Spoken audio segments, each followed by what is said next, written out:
esta primera parte vamos a ver todo lo que va a ser la respuesta inmune, las características de ciertas inmunoglobulinas, qué células están implicadas en la inmunología, el complejo mayor histocompatibilidad, qué órganos linfoides tenemos, las barreras naturales, y finalmente vamos a hablar de algunas enfermedades autoinmunes en relación a la inmunología. ¿Ya? Un poquito de historia, esto ya se veía hace mucho, 430 años, en el año 430 a.C., en las guerras, en las primeras guerras, los mandaban al frente a quienes se habían enfermado de la peste bubónica, entonces perdón, de la Yersinia, ¿no? Y los mandaban al frente porque veían que ellos ya no se volvían a enfermar, entonces eran los que les cuidaban a los que no estaban enfermos, ¿no? Los chinos, los turcos, ¿qué hacían? Inoculaban o les hacían pequeñas incisiones en las fosas nasales o en la piel y les inoculaban, digamos, no bacterias, pústulas, ¿no? O secreciones de pacientes que ya habían enfermado de alguna enfermedad, ¿no? Lo mismo en 1982 se preguntaba por qué las mujeres que ordeñaban vacas no enfermaban de ciertas enfermedades, ¿no? Porque estaban en contacto con las pústulas de la ubre y eso les daba cierta inmunidad. También se ha visto que se podía, han hecho la prueba inoculando estas pústulas a los niños, ¿no? Para evitar que se contagien de ciertas enfermedades.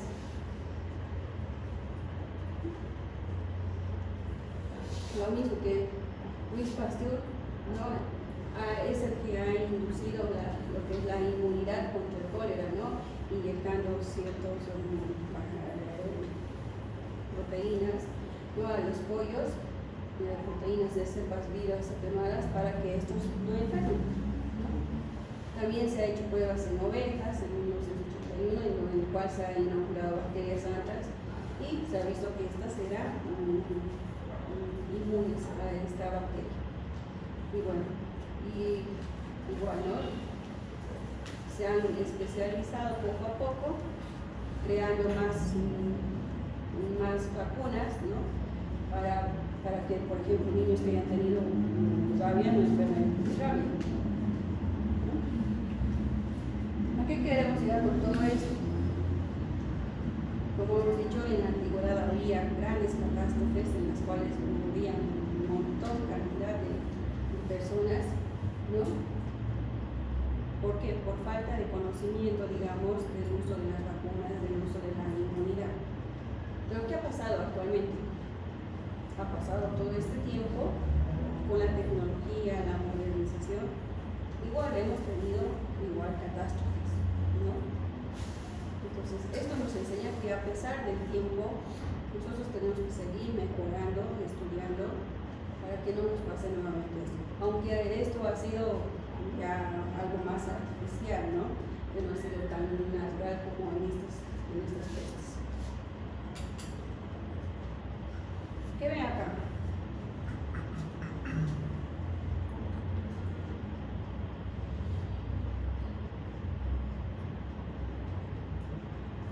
Es la cancha, ¿no? O Bangladesh, ¿no? De todos los desechos industriales, ¿no? La polución. Se dan la cuenta ahí en la cancha, ahí están sus hijitos ahí caminando, no enferman mucho. En cambio, un niño que está en un condominio, que a veces a la vez sale al pasto, al jardín, apenas está saliendo y hasta es alérgico, ¿no? Entonces todo depende de la exposición, de cómo uno va creciendo, depende del medio ambiente, depende de donde uno vive para que uno forme su sistema inmune, su sistema de defensa. Entonces, ¿qué es la inmunidad? La inmunidad deriva del latín, que significa inmutas. Inmutas quiere decir que es libre, como los soldados, ¿no? Que tienen cierta inmunidad, los militares, ¿no? Según la Sociedad Española de Inmunología, lo define como: la inmunología es una ciencia autónoma y madura que se ocupa del estudio de los mecanismos fisiológicos de defensa del organismo ante agresiones del cuerpo, ya sean extraños o de microorganismos inertes al mismo cuerpo. Y la Organización Mundial de la Salud lo define como una disciplina que trata del estudio, diagnóstico, tratamiento de pacientes con enfermedades causadas por alteraciones de mecanismos inmunológicos y de las situaciones en las que las manipulaciones inmunológicas forman una parte importante del tratamiento y o prevención. Claro, ¿no?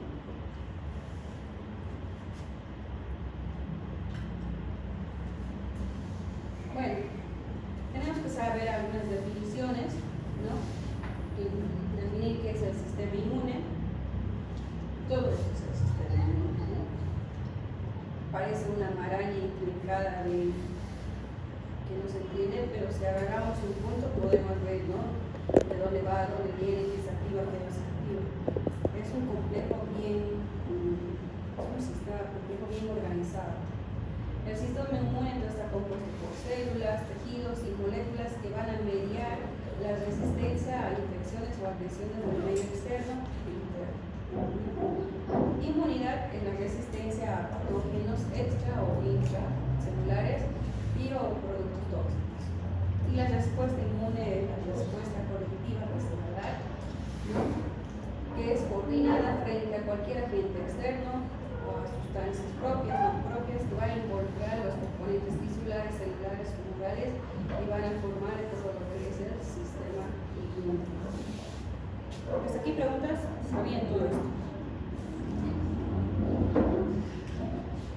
Entonces, el sistema inmune está conformado por diferentes células, proteínas, sustancias, tejidos que van a interactuar entre sí para cumplir diferentes funciones. ¿Qué funciones cumple el sistema inmune? Principalmente el de protegernos, tanto interna como externamente, ¿no? Ya sea de enfermedades, bacterias, virus, lo que sea, ¿no? E incluso su otra función es la inmunovigilancia a través de las diferentes células, ¿no? Siempre va a haber células que van a estar pendientes de qué es extraño y qué no es extraño, que no es propio del organismo. Entonces, ¿qué va a hacer el sistema inmune? Va a procesar esto a través de un reconocimiento, ¿no? En la cual va a distinguir lo que es propio y lo que no es propio del ser humano, ¿sí? Y esto va a llegar a que nos va a llevar a que haya una reacción. ¿Cómo se va a reaccionar? A través de la neutralización de diferentes bacterias, opsonización, va a hacer que se inhiba los agentes extraños. ¿Qué implicaciones tiene el sistema inmune en nuestras vidas? ¿No? Principalmente el de la defensa de infecciones. ¿No? Si no hay una buena defensa de infecciones, entonces vamos a estar expuestos a diferentes patógenos, ¿no? Como es el HIV, el SARS, tuberculosis, leishmaniasis, ¿no? También está en relación a lo que es el sistema inmune para reconocer a lo que es los injertos, ¿no? Tejidos, proteínas, ¿no? En este caso hablamos de los trasplantes, ¿no? Cuando hacemos un trasplante, el sistema inmune reconoce si es propio o no. También está en relación a la formación de anticuerpos reactivos, ¿no? Que son altamente específicos contra cualquier molécula. Entonces aquí ya se ha hecho diferentes exámenes, pruebas para poderlos reconocer a este tipo de anticuerpos. Y bueno, está también en relación a lo que es el equilibrio de lo que es la salud y la enfermedad, ¿no? Un desequilibrio en esto, una desregularización que nos va a llevar a que se produzca la enfermedad o resistencia también de las enfermedades. Existen dos tipos de inmunidad, la inmunidad adaptativa y la inmunidad innata. Con la inmunidad innata es con la que uno nace, ¿no? Que dura unas pocas horas, ¿no? La resistencia a la infección puede ser innata o adaptativa, dependiendo a la edad. Muchos microorganismos carecen de la respuesta adaptativa, pero se dice que estos pueden desarrollarse y pueden tener, una respuesta innata robusta, ¿no? Sin tener una respuesta adaptativa. El sistema inmune humano combina ambos sistemas, ¿no? Tanto el sistema innato como el adaptativo, a través de las posiciones. Hay diferencias bien claras en lo que es la respuesta de la inmunidad innata y la inmunidad adaptativa. Por ejemplo, la inmunidad innata o natural con la que uno nace, ¿no?, es diferente. Esta es la que vamos a desarrollar a lo largo del tiempo, ¿no? Esto nos va a durar las primeras horas, es la primera línea de defensa, se activa rápidamente, ¿no? En cambio acá es un proceso lento, es inespecífico, ¿no? Distingue estructuras generales de microorganismos, o sea, es a macro grosso. En cambio acá es una respuesta específica. La destrucción y ataque a invasores extraños va a hacerlo a través de la liberación de toxinas, ¿no? Y también envía señales para que vayan a reclutarse más células inflamatorias, ¿no? Aquí lo más importante que se va a producir es la producción de anticuerpos, ¿no?, a través de los linfocitos T, linfocitos B.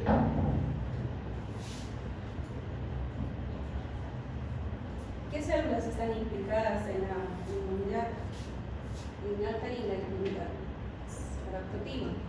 Acá más que todo están los mecanismos de barrera físicos, ¿no?, como son la boca, la saliva, el pulmón, las vellosidades del intestino, los macrófagos, fagocitos, ¿no?, y el complemento. Pero acá ya están en relación a las células más especializadas, lo que es los linfocitos B y los linfocitos T. Los linfocitos B son los que van a producir los autoanticuerpos, ¿no?, y los linfocitos T se clasifican en tres tipos, ¿no?, los B efectores, los citotóxicos y los inmunos, ¿no? Entonces esto se produce en horas y esto nos va a durar días.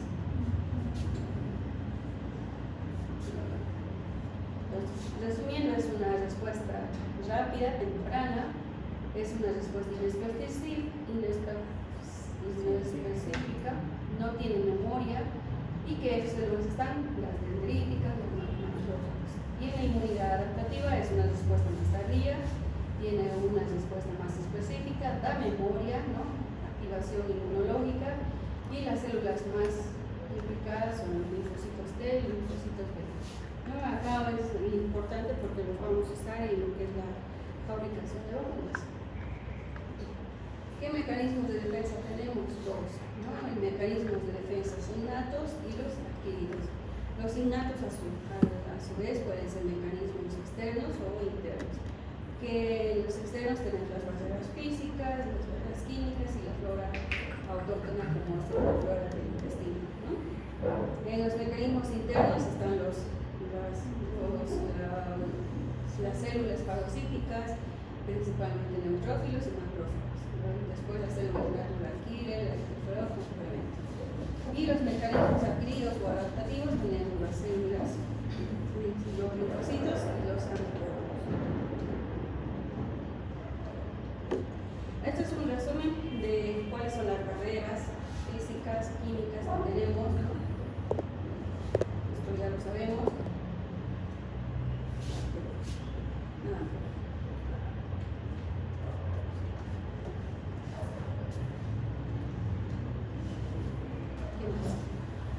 Lo mismo que órganos del sistema inmune tenemos a nivel de la garganta, las amígdalas, los nódulos linfáticos, el timo, el vaso, incluso el apéndice, la médula ósea,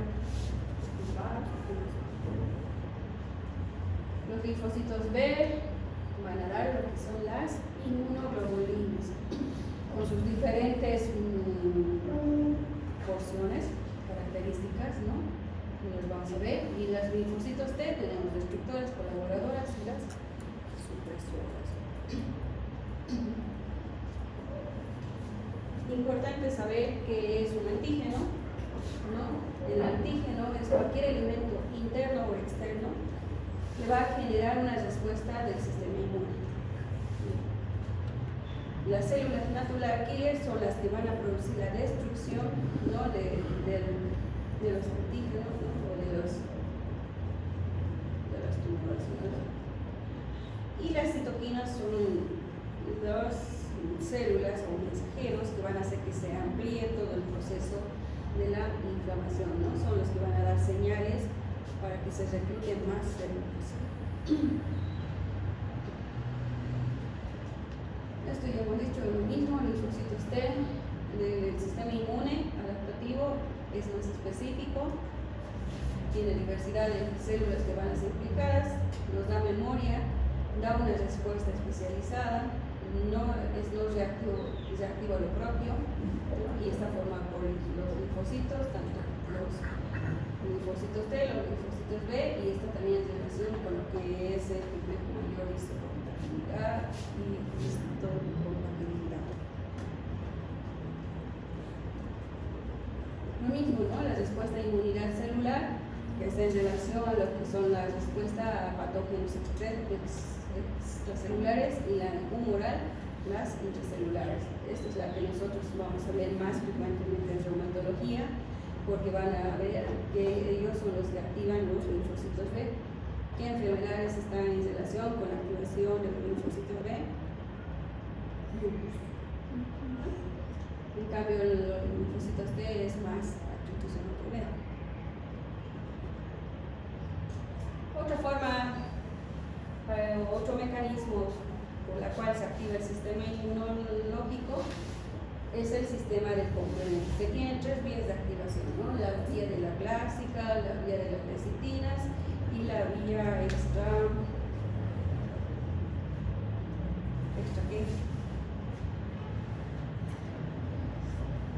externa, ¿no? Tiene como 30 proteínas, cada una se activa a través de una cascada o diferentes formas que van a hacer que se active primero el C3, después a través de enzimas, van a activarse todo lo que es C4, C5, C6, C7, hasta que se active el C9. Una vez activado el C9, entonces esto nos va a producir que haya un mayor aumento del proceso inflamatorio para que haya una reacción del cuerpo y se vaya a atacar a todo el proceso inflamatorio, ¿no? La autoinmunización quiere decir que van a ir a marcar a las células que están, a las células patógenas para ir y luego atacarlas, ¿no? Finalmente van a producir la lisis del microorganismo, ¿no? Lo van a solubilizar, ¿no? Y se va a activar todo lo que es los inmunocomplejos y van a ver que haya una activación del complemento. Todo esto que va a hacer que haya o se forme, se rompe los poros a nivel de la membrana basal de las bacterias y es por donde van a producir la destrucción de la célula. En reumatología, ¿qué nos interesa esto? Hay ciertas enfermedades, por ejemplo, en el lupus, en las cuales van a estar disminuidos lo que es el C1, C2, C3, C4. Entonces nosotros pedimos el C3, C4 generalmente para ver si la enfermedad está activa.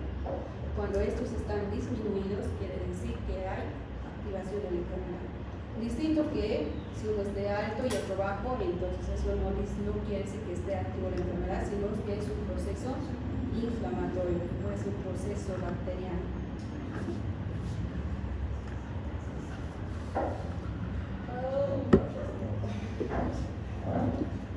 Las características de ciertas inmunoglobulinas, ¿no? Tenemos 5 inmunoglobulinas,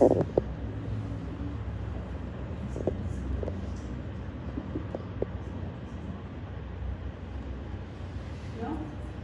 Las que principalmente se activan en una primera fase son las IgM, ¿no? Luego tienes las IgG, característica de la IgG que pueden atravesar la placenta, ¿no? Las IgA, que están principalmente en las secreciones de la saliva, ¿no? En las lágrimas, en el moco. Las IgD, que pueden estar junto con las IgM, ¿no? Aparecen como antenas, ¿no? De los linfocitos B, y las IgG que aparecen cuando hay un proceso alérgico, parasitario. Entonces, las inmunoglobulinas, primero se va a activar las IgM, ¿no? Después, con el tiempo, van a ir desapareciendo y poco a poco las que van a ir a predominar es la IgG. Mecanismo de autotolerancia.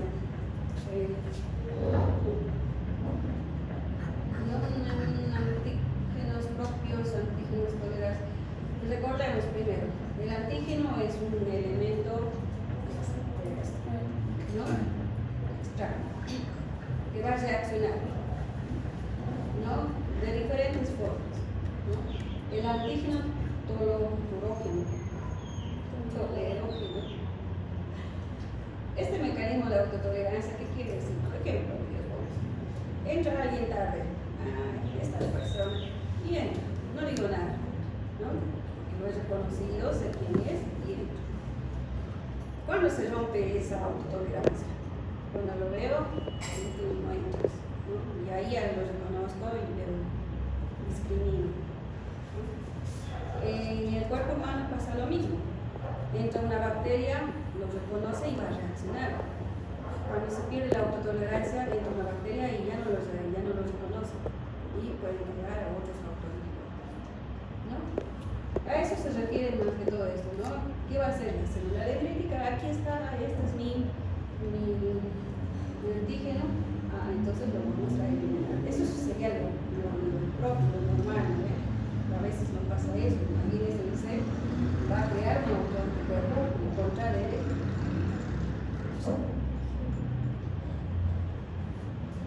Existen diferentes tipos de tolerancia: la tolerancia central, la tolerancia periférica, ¿no?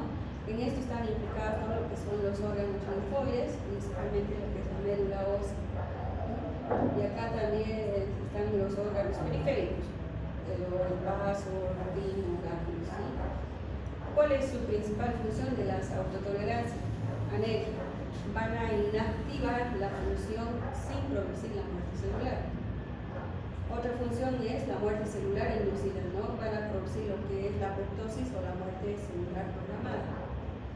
Van a producir la edición del receptor de inmunoglobulinas y de autos reactivos, ¿no? Van a producir la supresión o la secreción de citocinas que van a inhibir o van a inactivar a todo el proceso inflamatorio. O pueden producir la ignorancia, ¿no? No van a reconocerlo, ¿no?, a las células T y van a activar lo que es el complejo mayor histocompatibilidad. Entonces, cuando hay un desequilibrio entre los mecanismos de control, ¿no?, que normalmente actúan para prevenir la autorreactividad, se va a producir ¿qué? Una inflamación, una lesión tisular, celular y finalmente la alteración del órgano o alteración funcional, ¿no? ¿Cómo? Por defecto o deterioro de la tolerancia inmunológica, defectos de la regulación, activación y el control de la autorreactividad, lesión de las células T, o defectos de las células B inmunológicas, o un clásico ejemplo, ¿no? Va a haber activación de complejos inmunes, por ejemplo en el lupus, cuando afecta y se produce la activación de los complejos autoinmunes, se van a producir autoanticuerpos y autoantígenos que van a ir a dañar el riñón.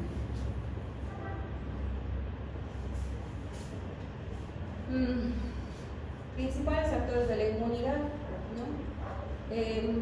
Van a estar en relación, como hemos visto desde el principio, a qué células tenemos nosotros, a los factores externos, ¿no?, al medio ambiente, a los estrógenos. Los estrógenos en las mujeres son protectores. Una vez que ya se va perdiendo esto, entonces ya hay mayor susceptibilidad de enfermarse, ¿no? Entonces el desequilibrio entre esto hace que se active las diferentes enfermedades autoinmunes. Muchas veces dicen, ¿por qué me he enfermado yo de lupus? ¿Qué tengo para tener el lupus? ¿Por qué? No lo tenía mi mamá, no hay antecedentes en mi familia, soy una persona con lupus, ¿no? Entonces, las enfermedades complejas se deben principalmente a la acumulación en un terreno fértil. ¿Quiénes son principalmente más expuestas a esto? Las mujeres. genes, ¿no? Un individuo susceptible, puede ser que genéticamente lo tenga una predisposición, y esto, ¿no? Que sea una mala suerte, porque son enfermedades de la lotería, no siempre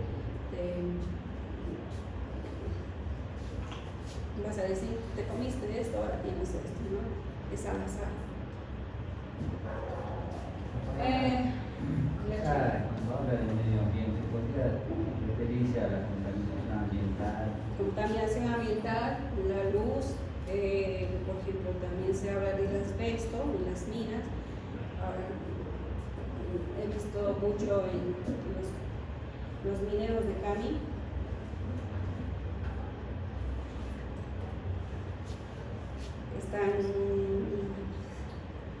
Vienen muy frecuentemente, tienen lupus, tienen artritis reumatoidea y no tienen antecedentes familiares, nada. Sus mujeres todas sanas no tienen nada, pero los mineros tienen esas enfermedades. Entonces a eso se refiere, ¿no? El medio ambiente, ¿no?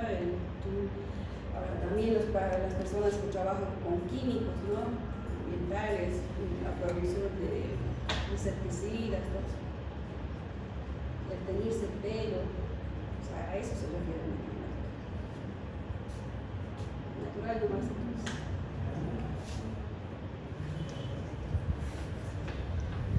El complejo mayor de histocompatibilidad, ¿no? Esto está en relación al cromosoma 6, que tiene un brazo largo, un brazo corto, ¿no? Y hay una partecita en la cual vamos a ver que es el complejo mayor de histocompatibilidad.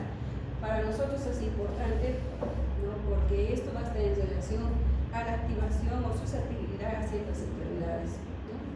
El complejo mayor de histocompatibilidad está en relación a lo extraño y lo propio de cada persona, más que todo en el proceso de trasplantes, ¿sí?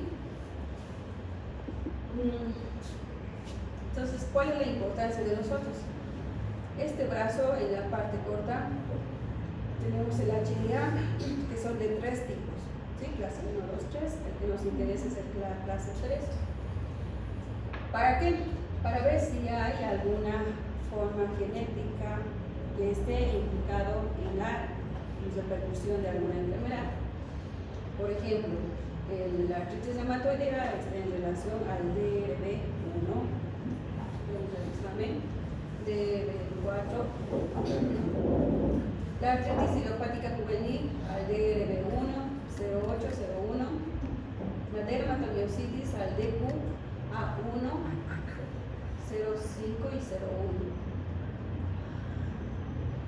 Actualmente, yo mando cuando no hay reactivos en la caja, mandamos a La Paz, pongo panel para miositis y me mandan un montón así largo de chino, así, ¿para qué será? ¿No? Y buscamos así, mira, el DQ había sido para dermatomiositis. En esclerodermia, el DRB1, 11. En espondilitis anquilosante, principalmente el HAB27, ¿no? Y sus otros subtipos, ¿no? El 05, el 04. En esclerosis múltiple, el DRB1, 4 y el DRB1, 15 y 0. En el lupus eritematoso sistémico, DRB1, este es común, el 02. Y este graves del DRB1, Sjögren del DRB1. ¿Qué me interesa de todo esto? La artritis reumatoidea, el lupus eritematoso y la espondilitis anquilosante. Para el resto no vamos a ver mucho de esto, ¿no? Espondilitis anquilosante sí o sí tengo que pedir el HLA-B1. Pero para una artritis reumatoidea no voy a pedir yo un DRB1 nada. Tengo otros, ¿no? Pero puede estar asociado genéticamente a este tipo de pacientes. Para eso me sirve el HLA, ¿no? El complejo mayor de histocompatibilidad. Sí. O sea, quiere decir que esos genes están activos, porque naturalmente no hay para que se frente a la enfermedad de esos genes del paciente. Es hay pacientes que si le haces este screening genético y tienen estos, entonces tienen la probabilidad de desarrollar esa enfermedad. Eso también me ha llevado a otros problemas. Me dice, hey, doctor, el HLA para lupus. ¿En serio? He pedido HLA para lupus y me salió paciente altamente probable de tener la enfermedad de lupus.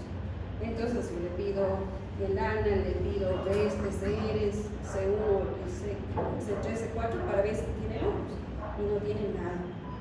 Pero quiere decir que genéticamente yo puedo obtenerlo, desarrollarlo en el futuro, el lupus, ¿no? Si es que hay algún factor desencadenante.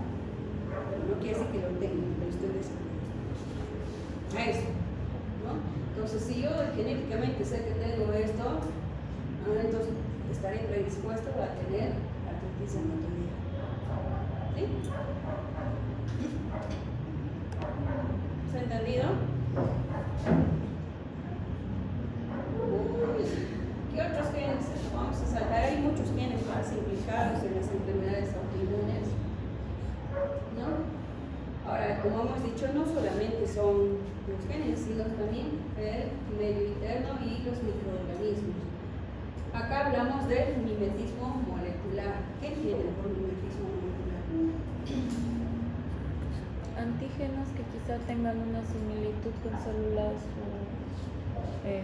células propias. En el camino se cruzaron y ahí se reproducen, ¿no? Ese es el mimetismo molecular. Por ejemplo, dice, no, está bien estudiarlo eso. Pero no sé, pues. Por ejemplo, en la artritis reumatoidea, si uno tiene caries, ¿no? Las bacterias esas, uno se los consume, en el intestino se procesa y al diferenciarse se activan ahí, ¿no? Se llama la citrulinización y ahí se desencadena la enfermedad, ¿no? Por eso que el estado dentario no es solamente que me duele las manos y bla. Si se ven y ven que tiene caries, ese es el foco, ¿no? Aparte de otras causas. Por ejemplo, dice el antígeno B y carbohidrato A puede producir la activación de la enfermedad reumática. El citomegalovirus y el Epstein-Barr, ¿no? Se pueden desarrollar en las glándulas salivales y van a producir shock. La polimerasa de la hepatitis B y la mielina y va a producir la esclerosis múltiple. Entonces, la similitud de ciertos microorganismos con la estructura del ADN humano puede hacer que se activen ciertas enfermedades autoinmunes. Agentes inorgánicos, ya les he dicho, pesticidas, contactos con ciertos químicos también pueden desencadenar, ¿no? La luz ultravioleta, suplementos dentarios. Muchos vienen y te dicen, ¿puedo tomar colágeno? No, está escrito, el colágeno puede desencadenar las enfermedades autoinmunes. No, o sea, chao colágeno, chao María la justa. Los estrógenos, ya hemos dicho que son de cierta forma protectores, ¿no? Los linfocitos de pacientes con lupus no van a presentar mayor producción de autoanticuerpos de tipo anti-DNA y respuesta a ellos. Entonces, las hormonas, los estrógenos, de cierta forma los protegen, los diferencian. Una vez que hay pérdida de esto, hay mayor activación de la enfermedad. Entonces, generalmente siempre las enfermedades autoinmunes tienden a ser progresivas. En ocasiones va a haber recaídas y pueden haber periodos que estén incluso inactivos, que es muy rara vez, ¿no? Que llegan a inactivarse o llegan a la remisión. Y finalmente siempre va a haber una lesión de un órgano en las enfermedades autoinmunes. Entonces, finalmente, vamos a observar. ¿Qué enfermedades autoinmunes vamos a ver? ¿No? Todo el sistema inmunitario está en relación con todas esas enfermedades autoinmunes. También está en relación a la reacción de hipersensibilidad y a las inmunodeficiencias. Entonces, ¿qué enfermedades autoinmunes?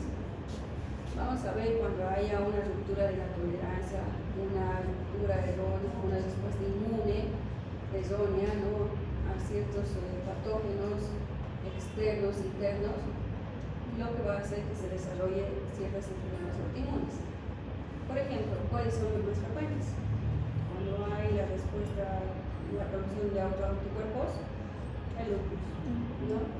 También tenemos aquí a la artritis reumatoidea, Sjögren's, scleroderma, la artrosis, la osteoporosis son enfermedades degenerativas, ¿no? Y bueno, las reacciones de hipersensibilidad que están en relación a las alergias, ¿no? Que eso no lo vamos a ver, que pueden ser de diferentes tipos.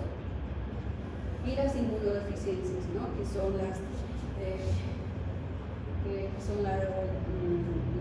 pueden ser de dos tipos, ¿no? Las congénitas, con las que uno nace un déficit de algún tipo de gen, o las adquiridas, ¿no? Por ejemplo, la tuberculosis, el VIH, que tampoco lo vamos a ver, ¿no? Entonces, todo el sistema inmune está en relación a la inmunodeficiencia, alergias y las enfermedades autoinmunes, que es lo que a nosotros no nos toca. ¿Alguna pregunta? Doc, hace rato en lo que es la espondilitis anquilosante, usted dijo que era más importante el saber sobre su HLA y demás. ¿Es porque su criterio ese es el que más domina, saber sobre eso? Para hacer el diagnóstico tienes que pedir el HLA B27. Para el lupus necesitas buscar, por ejemplo, vas a pedir el ANA, el DNA, ¿no? Para la artritis reumatoidea vas a pedir el factor reumatoideo o el anti-CCP. Para la espondilitis anquilosante vas a pedir el HLA B27. Entonces hay ciertos antígenos, cuerpos que se piden para el diagnóstico de ciertos enfermedades.